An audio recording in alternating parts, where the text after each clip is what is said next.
All right, when the Accountant 2 showed up, I was wondering, is this called Accountant 2 or is it like Accountant Squared? So is this like then the sixth accountant, right? If it's squared, that means there's six accountants. No, right? Am I dumb? No, it's four. It's four.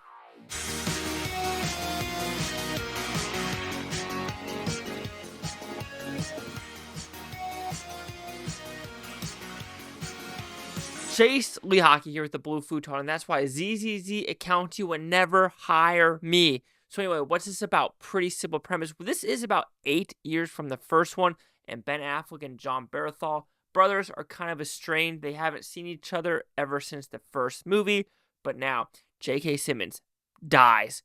They want to know why. Who wants to know why? Well, the girl that kind of hired him 8 years ago, and we were figuring out what is happening in LA, Juarez, Mexico, Fort Worth, Texas, and all this trafficking of children and people because of the cartel and coming to America to do some nasty, sexy, not sexy, no, it's not sex stuff. Human trafficking is never sexy, and it's a web tangle of trying to combine them all at once. Also, combining this mass assassin ring where it's like, random people around the world get bang bang in the head. So, did I like this movie? First off, the Alamo Draft House, like Parmesan truffle popcorn is pretty damn good.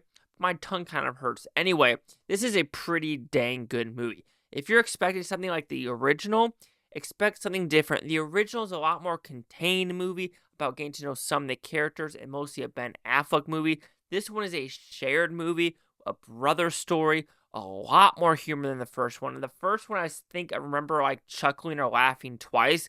This is kind of sprinkled out through the whole movie, especially a cowboy scene in LA. It is pretty damn funny.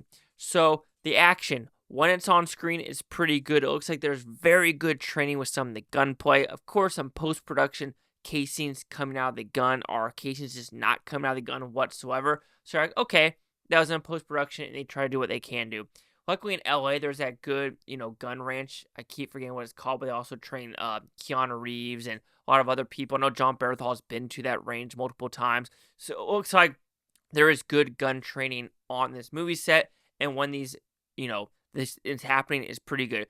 The hand-to-hand combat, it's very much minimal compared to the first one. There's maybe one or two in this movie, especially in the beginning with Ben Affleck going to this pizza factory and another spot. So if you're expecting a lot of action in this movie, don't expect it. It's a lot more of a thriller mystery and getting to know these brothers come together. And also this side character about this girl assassin, who she actually is. So kind of expect that throughout this whole film. When talking about the acting, Ben Affleck and John Bernthal do a fantastic job. Huge chemistry between them. And it's kind of fun getting to know these estranged brothers and trying to get them to come together and figure out this mystery together. The woman cop, she also does a great job. The Treasury Department also makes me wonder, like, is she more like an IRS agent? She's in the Treasury Department. So should she be really carrying a gun? I always wondered that because you also see like the CSI shows and it's like CSI doesn't hold guns. But, Gil Grissom is always holding the gun. So with her character, would she be really holding a gun? I doubt it. But I mean, I don't know. This was filmed during an administration that hired so many IRS agents. And they had a lot of weapons and ammo at their disposal. So we don't know that answer. All right. So when we get to know this actual story, there kind of is a lot going on. And they do want to sprinkle a little bit throughout, especially with this assassin storyline about who John Bernthal is and how it's connected to this overall like worldwide assassins chain, which I think is interesting, but I do think it's such a backstory element to this movie that is kind of forgettable, where it's like, something happens on a phone at the very end of the movie and it kind of gets washed away, right? It does expand more at this neurological center with children, and I do find that fun because we do get to expand that universe, and I think that's a good expansion to understand where these children come from, their special gifts, and what they can actually do to help all these people in the world. Well, not all people in the world, mostly Ben Affleck, John Bernthal a little bit, and also the Treasury agent. Also dealing with the human trafficking. Yeah, it's a real thing. Human cartel or Mexican cartels come across the border. three main spots. You have two in Texas, one in multiple. There's also California and Arizona. But human trafficking, sex trafficking is a huge business in Mexico, getting them through this border. And now even cartel are hiring people with a lot of money because the border has been such a decrease in trafficking right now. It's almost unheard of, like in record freaking timing. So this movie does deal with that. Kind of remind me of Sicario a little bit, but Sicario went there for the violence and oh shit moments. Here, it showed some moments, but it was never like predominant.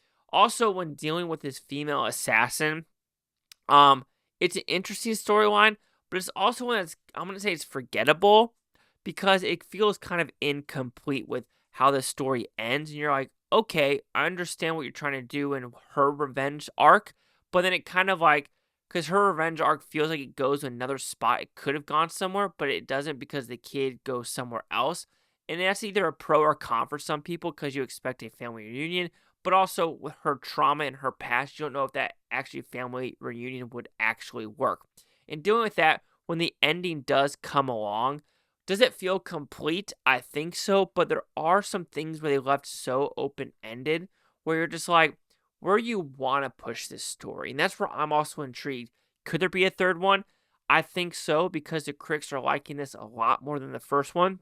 And maybe that's because the first one was a lot more contained movie, and this one expands a lot more, where John Bernthal, where Ben Affleck can go to expand this universe, which I do think they're going to do it overall. So it would be accountant to the third, and that would maybe be, times 9. Well, 3 to the third is 9.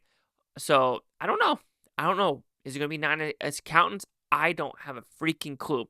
But overall, the accountant 2, it's a fun, damn good time.